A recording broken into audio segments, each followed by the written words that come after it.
हे WhatsApp guys, कैसे आप सब लोग। मैं हूं शमशेर अली और आप मुझे देख रहे हैं वीवो केमिस्ट्री चैनल पे। पिछली वीडियो में हमने लैटिस और लैटिस पॉइंट के बारे में हमने बात किया था। उसमें 2 डायमेंशनल और 3 डायमेंशनल 2 लैटिस के बारे में बताया और उसका क्लासिफिकेशन भी हमने किया। 3 डायमेंशनल लैटिस, जिसको हम लोग स्पेस लैटिस कहते हैं, पिछली वीडियो में हमने डिस्कस किया है और इस वीडियो में हम लोग यूनिट सेल के बारे में बात करेंगे। इस वीडियो में जब हम लोग यूनिट सेल पढ़ेंगे तो यहां से genuinely solid state chemistry start होती है। तो ये जो टॉपिक है ये काफी ज्यादा इंपॉर्टेंट है बोर्ड लेवल के हिसाब से भी और आईआईटी जेई और नीट के हिसाब से भी, क्योंकि यहां से क्वेश्चन पूछे जाते हैं। तो चलिए हम लोग शुरू करते हैं। हम यूनिट सेल को हिंदी में एकक सेल कहते हैं और अगर इसका हम एग्जाम्पल समझें तो जैसे एक दीवार को बनाने के लिए ईंट की जरूरत पड़ती है, ईंट के ऊपर ईंट और फिर उसके ऊपर ईंट, फिर उसके ऊपर ईंट, जैसे हम रखते हैं और फिर एक बड़ा सा दीवार का निर्माण हो जाता है। ठीक उसी तरीके से जब हम लोग एक छोटे छोटे यूनिट सेल को एक दूसरे के साथ जोड़ते हैं तो जोड़ने के बाद एक बड़े से क्रिस्टल का निर्माण होता है, क्यूबिक क्रिस्टल का निर्माण होता है, जिसको हम लोग लैटिस का निर्माण हो जाता है। तो हम लोग डिफिनीशन के तौर पर कह सकते हैं कि क्रिस्टल का यानी लैटिस का सबसे छोटा यूनिट जो होता है वह यूनिट सेल कहलाता है। क्या कह सकते हैं? लैटिस का सबसे छोटा यूनिट यूनिट सेल कहलाता है। लेकिन उसके अलग से भी हम लोग, मतलब उससे अलग भी हम लोग डिफिनीशन देख सकते हैं। डिफिनीशन कहता है सबसे छोटा 3 डायमेंशनल यूनिट जिसके रिपीटेशन से, मतलब जिसके बार बार पुनरावृत्ति से लैटिस का निर्माण होता है, उसे यूनिट सेल कहते हैं। हम ऐसे भी कह सकते हैं कि लैटिस का सबसे छोटा यूनिट, लैटिस का सबसे छोटा 3D यूनिट यूनिट सेल कहलाता है, यूनिट सेल कहलाता है।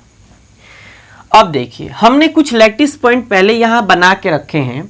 अगर हम इन लैटिस पॉइंट को एक दूसरे से ऐसे अगर मिला देते हैं तो मिलाने के बाद जरा देखिएगा इसका निर्माण कैसे होता है।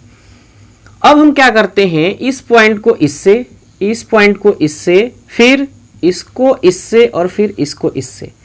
इसी तरीके से अगर हम इसको इससे, फिर इसको इससे, इसको फिर इसको, फिर इसको ऐसे मिला देते हैं तो मिलाने के बाद जो आपका क्रिस्टल तैयार होगा, आपका जो क्रिस्टल तैयार होगा, ये जो क्रिस्टल होगा ये 1 नंबर और ये 2 नंबर, ये छोटे छोटे जो 2 यूनिट तैयार हुए, ये दोनों यूनिट हम लोग यूनिट सेल के नाम से जानते हैं। इसी तरीके से अगर हम आगे की तरफ इसको बढ़ाते चलें तो फिर अगर आप देखेंगे तो ये तीसरा यूनिट भी तैयार हो गया। मतलब एक के बाद एक यूनिट का अगर रिपीटेशन हम करते चले जाएं तो एक बड़े से क्रिस्टल यानी लैटिस का निर्माण होगा और जो छोटे छोटे यूनिट लैटिस का निर्माण कर रहे हैं उन छोटे छोटे यूनिट को ही हम लोग यूनिट सेल या इसी को हम लोग क्यूबिक यूनिट सेल या इसी को हम लोग क्यूबिक सेल भी कहते हैं, क्योंकि ये क्यूब का आकार का होता है। कैसा होता है? क्यूब का आकार का होता है। ईंट आपने देखा होगा, माचिस का डब्बा देखा होगा, ये सब के सब क्यूब के आकार के होते हैं, घन के आकार के होते हैं। तो ये यूनिट सेल रहा। अब बात करते हैं यूनिट सेल के कितने टाइप होते हैं। यूनिट सेल के 2 टाइप होते हैं। आमतौर पर आपके एनसीईआरटी बुक में ये 4 टाइप लिखा होगा।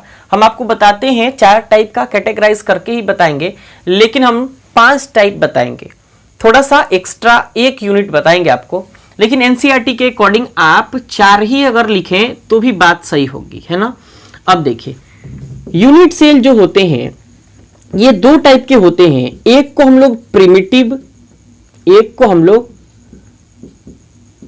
प्रिमिटिव यूनिट सेल कहते हैं, जबकि दूसरे को हम लोग नॉन प्रिमिटिव यूनिट सेल कहते हैं। नॉन प्रिमिटिव यूनिट सेल को हम लोग सेंटर्ड यूनिट सेल के नाम से भी जानते हैं। और ये जो होते हैं ये 4 टाइप के होते हैं। कितने टाइप के? 4 टाइप के होते हैं। कौन कौन? जरा देखिएगा। पहला होता है body centred unit cell, body centred unit cell. दूसरा होता है फेस सेंटर्ड यूनिट सेल। तीसरा होता है आपका एंड सेंटर्ड, या इसी को हम लोग साइड सेंटर्ड यूनिट सेल भी कहते हैं। और चौथा होता है edge side centred unit cell. अब देखिए एनसीईआरटी के अकॉर्डिंग आपके बुक में 4 टाइप का जो दिया होगा, एक दिया होगा प्रिमिटिव, फिर बॉडी सेंटर्ड, फिर फेस सेंटर्ड, फिर एंड सेंटर्ड। ये 4 टाइप के दिए होंगे। एनसीईआरटी में इसको नहीं लिखा गया है। एज सेंटर को नहीं लिखा गया है। अब हम क्या करते हैं, एक एक करके प्रिमिटिव और फिर बॉडी सेंटर्ड, फेस सेंटर्ड और एंड सेंटर्ड के बारे में पढ़ते हैं। तो चलिए, अगर आप इसकी स्क्रीनशॉट लेना चाहते हैं तो स्क्रीनशॉट ले लें, मिटाते हैं फिर। तो चलिए हम लोग सबसे पहले प्रिमिटिव यूनिट सेल के बारे में पढ़ते हैं। कहते हैं, डिफिनीशन कहता है कि वैसा यूनिट सेल जिसके 8 कॉर्नर पर, 8 कॉर्नर यानी कोने पर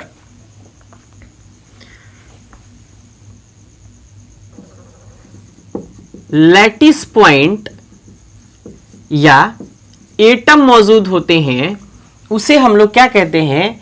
प्रिमिटिव यूनिट सेल कहते हैं। कैसे समझेंगे जरा देखते हैं। अगर हम ये एक क्यूब बना देते हैं, तो इस क्यूब के जितने कॉर्नर हैं, इन सब के पास एक एक एटम मौजूद होता है। तो जरा देखिएगा, टोटल आपके पास कॉर्नर कितने हैं? 8। एक बात ध्यान देने योग्य बात यह है कि आप यहां एक बात नोट करिएगा कि एक क्यूब में, मतलब ये सब के सब क्यूबिक सेल होते हैं, तो क्यूब में 8 कॉर्नर होते हैं। कॉर्नर कितने होते हैं? 8 होते हैं। वहीं अगर हम फेस की बात करें तो फेस की संख्या जो होती है ये 6 होती है, और एज यानी किनारे की बात होती है तो ये 12 होते हैं। कॉर्नर को कभी कभी एंगल भी लिखता है, तो एंगल कितने होते हैं? 8 होते हैं। इस बात को आप पहले ही यूनिट सेल वाले कॉलम में आप नोट कर लीजिए। अब हम इसको थोड़ा मिटा देते हैं। अब देखिए, तो डिफिनीशन क्या कहेंगे वैसा यूनिट सेल जिसमें प्रत्येक कॉर्नर पर लैटिस पॉइंट या एटम मौजूद होता है, उसे हम लोग क्या कहते हैं? प्रिमिटिव यूनिट सेल कहते हैं। अब देखिएगा, इसमें टोटल एटम मतलब टोटल लैटिस पॉइंट अगर आपसे पूछे कि प्रिमिटिव यूनिट सेल में कितने लैटिस पॉइंट या एटम मौजूद होते हैं, तो जरा देखिएगा टोटल कितने हो गए? 8। केवल किसकी बात हो रही है? कॉर्नर की बात हो रही है, कंट्रीब्यूशन की बात नहीं हो रही है, शेयरिंग की बात नहीं हो रही है। अब देखिए, दूसरा जो होता है वो होता है बॉडी सेंटर्ड यूनिट सेल। हाँ, इसको एक और बात आपको बता देते हैं कि प्रिमिटिव यूनिट सेल को सिंपल यूनिट सेल भी कहते हैं, और इसको SC के नाम से भी जानते हैं शॉर्ट फॉर्म में। अब देखिए, बॉडी सेंटर्ड यूनिट सेल को हम लोग शॉर्ट फॉर्म में BCC के नाम से जानते हैं, बॉडी सेंटर्ड यूनिट सेल, जिसको हम लोग बॉडी सेंटर्ड क्यूबिक सेल भी कहते हैं। डिफिनीशन कहता है कि वैसा यूनिट सेल जिसमें एटम कॉर्नर पर तो होते ही हैं, लेकिन इसके बॉडी के सेंटर में भी होते हैं, बॉडी के सेंटर में भी होते हैं। तो इसको आप याद रखिएगा। वैसा यूनिट सेल जिसमें एटम कॉर्नर पर होते हैं और साथ ही साथ बॉडी के सेंटर में भी होते हैं, उसे क्या कहते हैं? उसे कहते हैं body centred unit cell. Example के तौर पर अगर हम बात करें तो ये अगर एक हम क्यूब बना दें, यहाँ एक अगर हम ऐसे एक क्यूब बना दें, तो इस क्यूब को बनाने के बाद आपको बिल्कुल क्लियर हो जाएगा कि आखिर ये कैसे बॉडी के अंदर होते हैं। अब जरा देखिएगा, सबसे पहले हम 8 कॉर्नर जो होते हैं यूनिट सेल के, तो 8 कॉर्नर इनको बना लेते हैं। ये है 8 कॉर्नर, आप काउंट करके चेक कर सकते हैं। देखिएगा कितने हो गए, 1 2 3 4 5 6 7 8, टोटल कितने हो गए? 8। और साथ ही साथ इसके बॉडी के अंदर एक एटम मौजूद होता है। तो टोटल लैटिस पॉइंट या एटम की संख्या टोटल कितनी हो गई? 9 हो गई। अगर आपसे पूछे कि बॉडी सेंटर्ड यूनिट सेल में टोटल लैटिस पॉइंट या एटम की संख्या कितनी होती है, तो कहेंगे 9 होती है।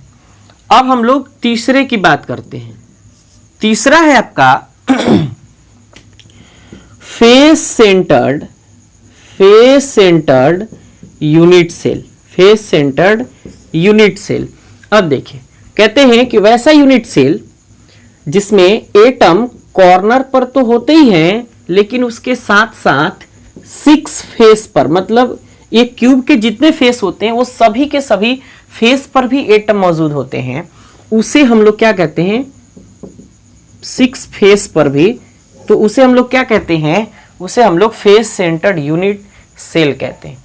अगर हम एग्जाम्पल के बारे में बात करें तो ये अगर हम एक क्यूब बना दें, तो सबसे पहले हम लोग कॉर्नर पे लैटिस पॉइंट यानी एटम बना लेते हैं। तो टोटल कितने हो गए? 8 हो गए। अब जरा एकदम ध्यान से देखना है, आपके पास लूडो छक्का जो हम लोग बचपन में खेलते थे, वो जिससे हम लोग ऐसे 1 2 3 4 5 6 ये 1 2 3 4 5 6 छक्का 5 ये सब अगर मंगाते थे, तो उसको आपने देखा होगा, उसमें कितने फेस होते हैं? 6 फेस होते हैं। तो एक ऊपर होता है, एक नीचे होता है, एक इधर होता है, एक इधर होता है। तो लगभग टोटल कितने होते हैं? 6 होते हैं, उसमें 6 फेस होते हैं। तो इसी तरीके से इस क्यूब में भी 6 फेस मौजूद है। कैसे, जरा देखिएगा।